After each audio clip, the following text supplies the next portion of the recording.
Morning, स्वागत है आपका 11th क्लास राजनीति विज्ञान ऑनलाइन क्लास में।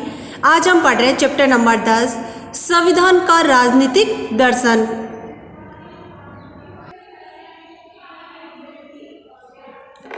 संविधान की दर्शन का क्या आशय है? आज अपना चैप्टर भी यही है, संविधान का राजनीतिक दर्शन।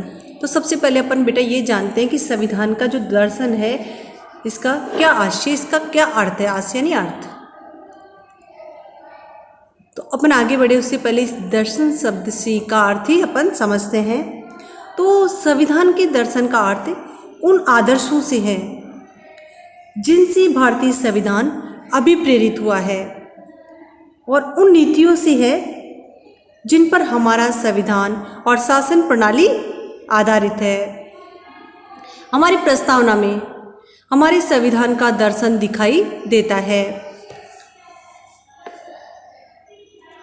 कुछ लोग मानते हैं कि संविधान सिर्फ कानूनों से बनता है और कानून एक बात है तब मूल्य और नैतिकता बिल्कुल ही अलग बात। इसीलिए संविधान के प्रति केवल कानूनी नजरिया अपनाया जा सकता है, न कि नैतिक या राजनीतिक दर्शन का नजरिया। ये सच है कि हर कानून में नैतिक तत्व नहीं होता, किंतु बहुत से कानून ऐसे हैं जिनका हमारे मूल्यों और आदर्शों से गहरा संबंध है।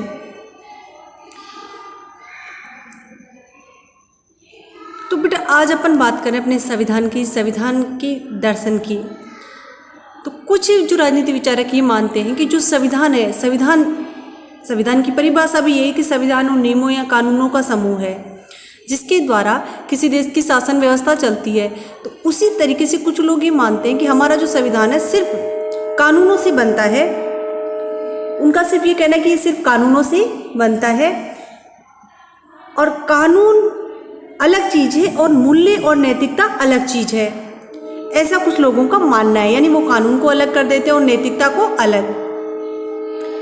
और इन लोगों का नजरिया ये भी है कि संविधान के प्रति सिर्फ कानूनी नजरिया ही अपनाया जा सकता है, यानी संविधान नैतिक या राजनीतिक दर्शन नहीं हो सकता। संविधान सिर्फ कानूनों का समूह है। नजरिया यानी सोचने का तरीका, दृष्टिकोण। और ये सही भी है कि हर कानून में नैतिकता नहीं होती। नैतिकता यानी हमारे आदर्श, मूल्य। किंतु कुछ कानून ऐसे भी होते हैं जिनका संबंध हमारे मूल्यों और आदर्शों से गहरे रूप से जुड़ा हुआ है, घनिष्ठ रूप से जुड़ा हुआ है। जैसे एग्जाम्पल के तौर पर अपन चर्चा करते हैं बेटा। उदाहरण के लिए कोई कानून भाषा अथवा धर्म के आधार पर व्यक्तियों के बीच भेदभाव की मनाही कर सकता है। इस तरह का कानून समानता के विचार से जुड़ा हुआ है।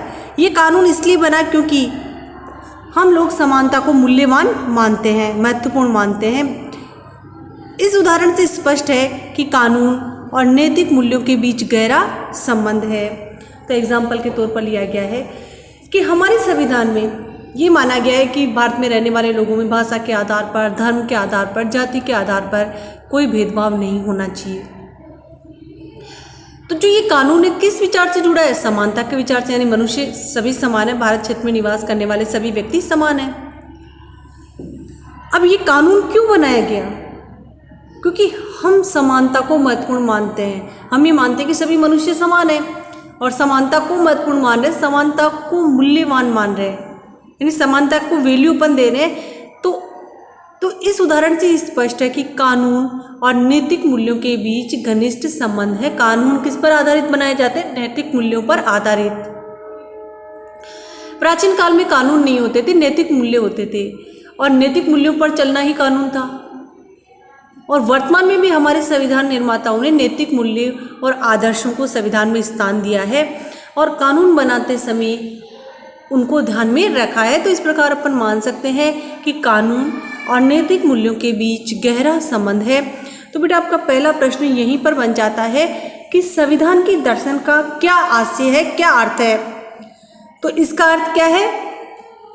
संविधान के दर्शन का अर्थ उन आदर्शों से है, वे आदर्श है जिनसे भारतीय संविधान अभिप्रेरित हुआ है, जिनसे भारतीय संविधान प्रेरणा लेता है, और उन नीतियों से है जिस पर हमारे संविधान और शासन प्रणाली आधारित है।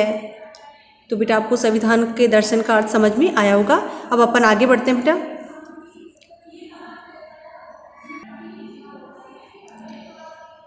इसी कारण संविधान को एक ऐसी दस्तावेज के रूप में देखना जरूरी है।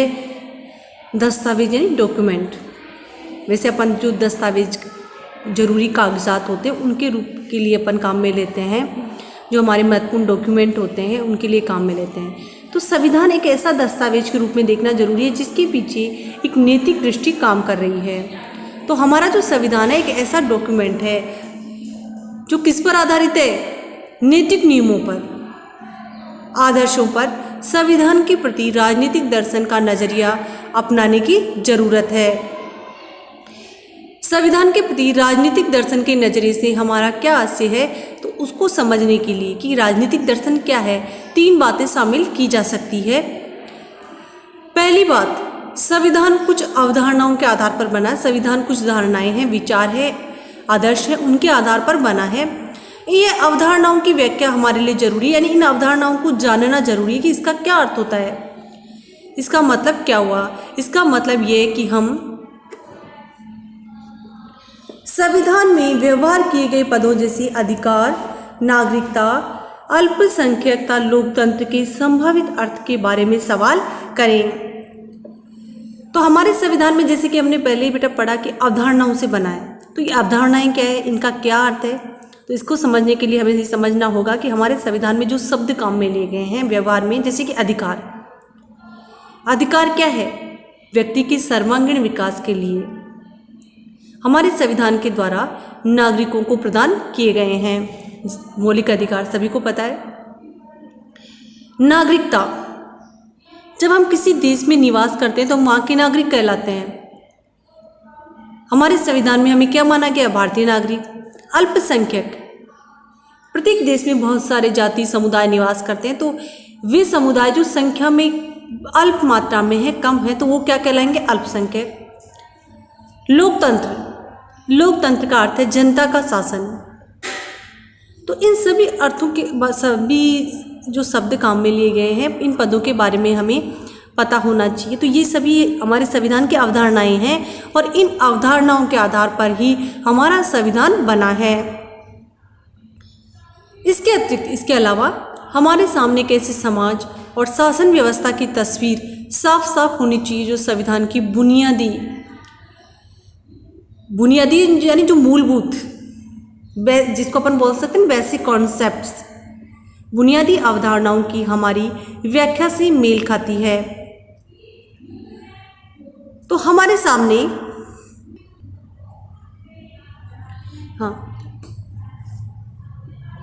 तो संविधान का निर्माण जिन आदर्शों की बुनियाद पर हुआ है उन पर हमारी गहरी पकड़ होनी चाहिए। तो हमारा जो समाज है, शासन व्यवस्था है, वो बिल्कुल साफ साफ होना चाहिए, स्पष्ट होना चाहिए, पारदर्शिता होनी चाहिए, जिसको अपन कहते हैं पारदर्शिता। और वो किस पर आधारित होना चाहिए? संविधान की जो मूलभूत अवधारणाएं हैं, अवधारणाएं अपन ने पढ़ी ऊपर बेटा, जैसे कि अधिकार है, नागरिकता है, तो इन मूलभूत अवधारणाओं पर आधारित होना चाहिए और उसकी व्याख्या से मैच करना चाहिए। और संविधान का निर्माण यानी संविधान को बनाते समय जिन आदर्शों को ध्यान में रखा गया है तो उन पर हमारी गहरी पकड़ होनी चाहिए। तीसरा, इस सिलसिले में हमारे ये जो टॉपिक अपन जिस पर चर्चा कर रहे हैं उस क्रम में, सिलसिला यानी क्रम में, हमारी अंतिम बात यह है कि भारतीय संविधान को संविधान सभा की बहसों के साथ जोड़कर पढ़ा जाना चाहिए, ताकि सैद्धांतिक रूप से हम बता सकें कि आदर्श कहाँ तक और क्यों ठीक है। सैद्धांतिक बेटा जैसे कि 2 चीज़ें होती है, तो प्रैक्टिकल एक और थ्योरी। तो सैद्धांतिक यानी थ्योरी के रूप में, आदर्श के रूप में, व्यवहारिक यानी प्रैक्टिकल, तथा आगे उनमें कौन से सुधार किए जा सकते हैं। किसी मूल्य को अगर हम संविधान की बुनियाद बताते हैं तो हमारे लिए बताना जरूरी हो जाता है कि मूल्य सही और सुसंगत क्यों है। सुसंगत यानी तर्कसंगत। इसके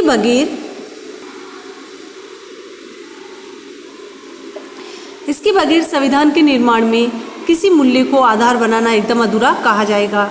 संविधान के निर्माताओं ने जब भारतीय समाज और राजनीतिक व्यवस्था को अन्य मूल्यों के बदले किसी खास मूल्य समूह से दिशा निर्देशित करने का फैसला किया, तो ऐसा इसलिए हो सका क्योंकि उनके पास इस मूल्य समूह को जायज़ ठहराने के लिए कुछ तर्क नहीं थे। जो तीसरी बात है उसमें बताया गया कि हमारे संविधान के निर्माण के समय बहुत सारी बहस हुई और बहस के द्वारा ही जोड़कर पढ़ा जाना चाहिए कि सैद्धांतिक रूप से, थ्योरी रूप में, आदर्श रूप में कहाँ तक और क्यों ठीक है और हमारे संविधान में आगे कौन से सुधार किए जा सकते हैं। जैसे कि हम कहते हैं कि कुछ आदर्श हैं, कुछ मूल्य हैं, हमारे संविधान की बुनियाद हैं, बहुत ज़रूरी हैं, तो फिर ये भी बताना जरूरी हो जाता है कि मूल्य तर्क संगत हैं या नहीं, सही हैं या नहीं, क्योंकि उसके बिना संविधान के निर्माण में किसी मूल्य को आधार बनाना एकदम अधूरा कहा जाएगा कि जब मूल्य का अपने को पता ही नहीं है कि क्या है, तो हम संविधान निर्माण में उसको कैसे काम में ले सकते हैं।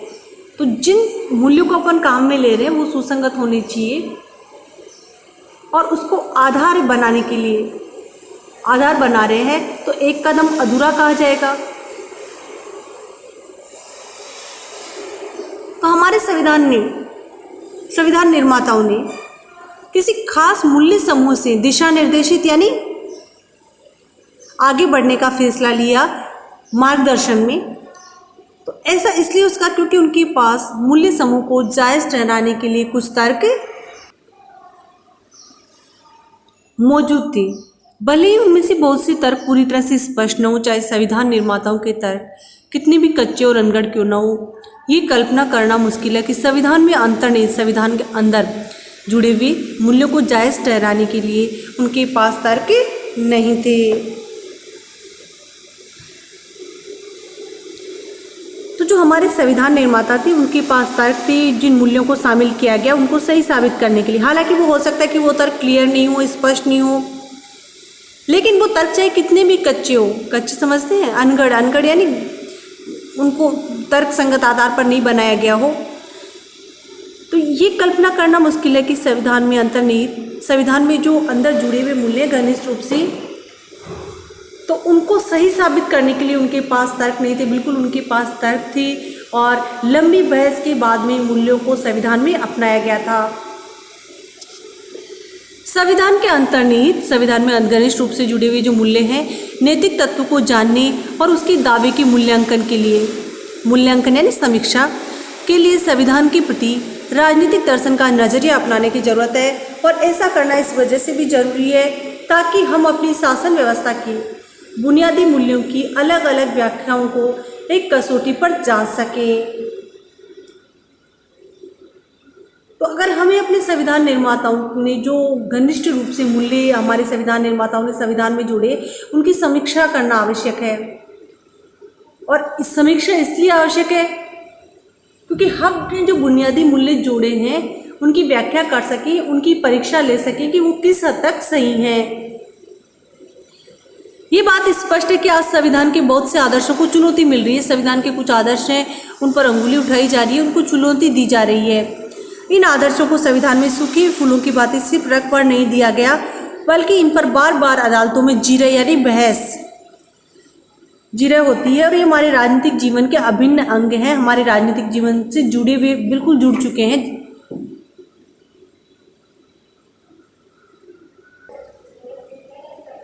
संविधान में अंतर्निहित नैतिक तत्व को जानने और उनके दावे के मूल्यांकन के लिए संविधान के प्रति मूल्यांकन यानी समीक्षा राजनीतिक दर्शन का नजरिया अपनाने की जरूरत है। नजरिया यानी दृष्टिकोण। और ऐसा करना इस वजह से भी जरूरी है ताकि हम अपनी शासन व्यवस्था के बुनियादी यानी अर्थात मूलभूत मूल्यों की अलग अलग व्याख्याओं को एक कसौटी पर जांच सके, उसकी परीक्षा ली जा सके कि जो मूल्य अपनाए गए हैं वो सही है या नहीं। ये बात स्पष्ट है कि आज संविधान के बहुत से आदर्शों को चुनौती मिल रही है और इन आदर्शों को संविधान में सूखे हुए फूलों की बातें सिर्फ रख भर नहीं दिया गया है, बल्कि इन पर बार बार अदालतों में जीरा होती है और ये हमारे राजनीतिक जीवन की अभिन्न अंग है। तो ये जो मूल्य अपनाए गए हैं ये सिर्फ हमारे संविधान में रखे गए नहीं गए हैं, बल्कि न्यायपालिका में इनकी समय समय पर जांच होती रहती है, बहस होती है, वाद विवाद होता है, उसके आधार पर इनको अपनाया। इन पर विविध राजनीतिक हलकों,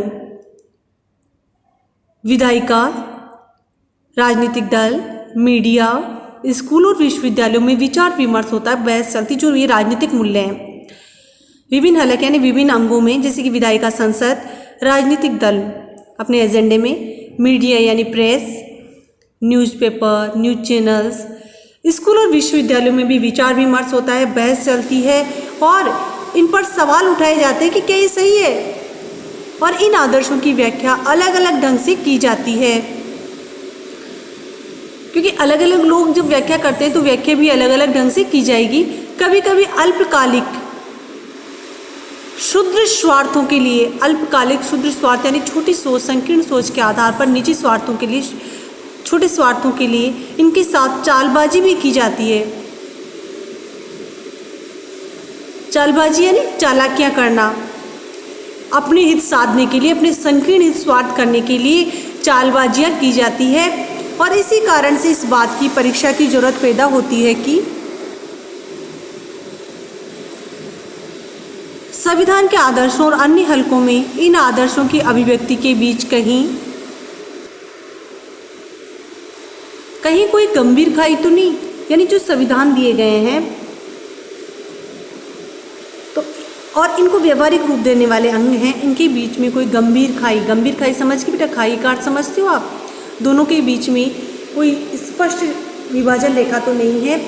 कभी कभी विभिन्न संस्थाएं एक ही आदर्श की व्याख्या अलग अलग ढंग से करती है, जैसे संसद अलग ढंग से व्याख्या करती है, न्यायपालिका अलग ढंग से व्याख्या करती है, और हमें इन व्याख्याओं की आपसी तुलना की जरूरत पड़ती है। फिर हम व्याख्या करते हैं कि संसद ने इसकी इस टॉपिक की ये व्याख्या की है या न्यायपालिका ने अलग व्याख्या की है। संविधान के आदर्श अपने आप में परम न सही परंतु हैसियत के लिहाज से अत्यंत महत्वपूर्ण है। तो हो सकता है कि जो संविधान के आदर्श अपने आप में सर्वश्रेष्ठ नहीं है, पर समाज में और दृष्टिकोण की हैसियत के हिसाब से अत्यंत महत्वपूर्ण है। मूल्य या आदर्शों की व्याख्या अलग अलग ढंग से की जाए तो इन व्याख्याओं के बीच विरोध पैदा होता है। जैसे कि अलग अलग अंग अपने हिसाब से इसकी अलग अलग व्याख्या करते हैं तो इनके बीच क्या हो जाता है, विरोध पैदा हो जाता है। ये जांचने की जरूरत आ पड़ती है कि कौन सी व्याख्या सही है और कौन सी व्याख्या गलत है। इस जांच परख में संविधान के आदर्शों का इस्तेमाल एक कसौटी के रूप में होना चाहिए। इस लिहाज से हमारा संविधान एक पंच की भूमिका निभा सकता है। तो संविधान की जो जांच परख की जाती है तो इसके आदर्श है, इसका इस्तेमाल एक कसौटी यानी कड़ी के रूप में होना चाहिए, परीक्षा के रूप में होना चाहिए उसी। तो हमारा संविधान है इन विभिन्न अंगों के बीच एक पंच की भूमिका निभाता है, निर्णायक भूमिका निभाता है, एक मार्ग दिखाता है।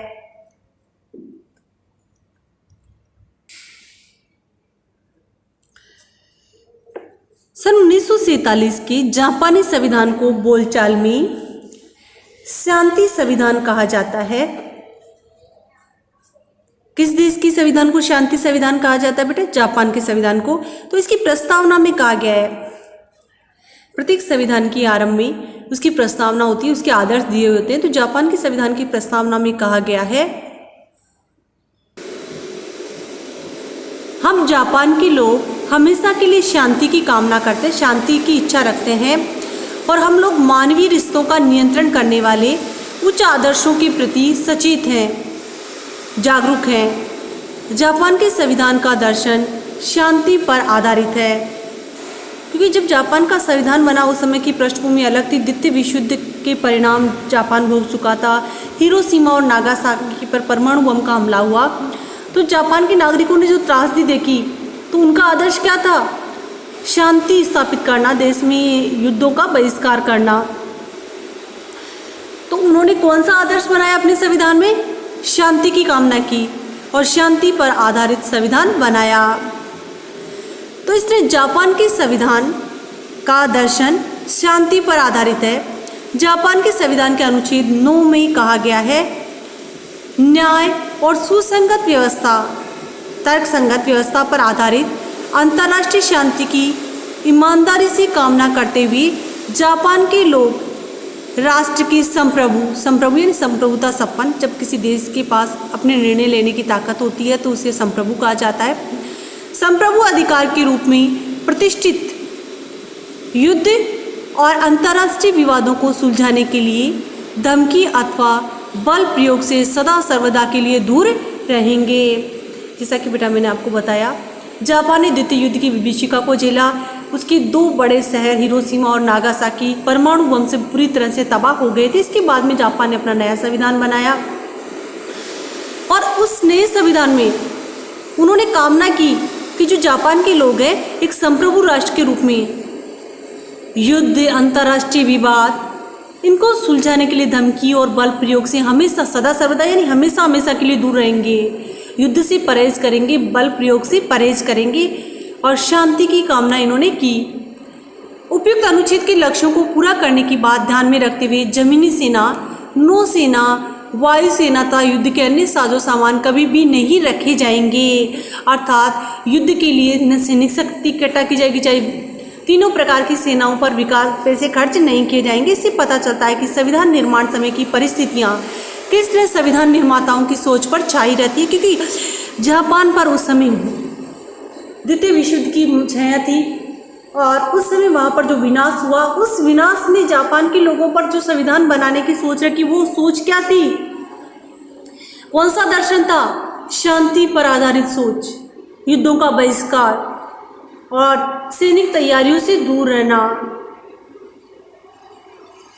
तो इससे किस देश के संविधान को शांति आधारित संविधान कहा जा सकता है? जापान के संविधान को शांति पर आधारित संविधान कहा जा सकता है। अगला टॉपिक बेटा अपन कल पढ़ेंगे। उम्मीद है आपको चैप्टर समझ में आया होगा।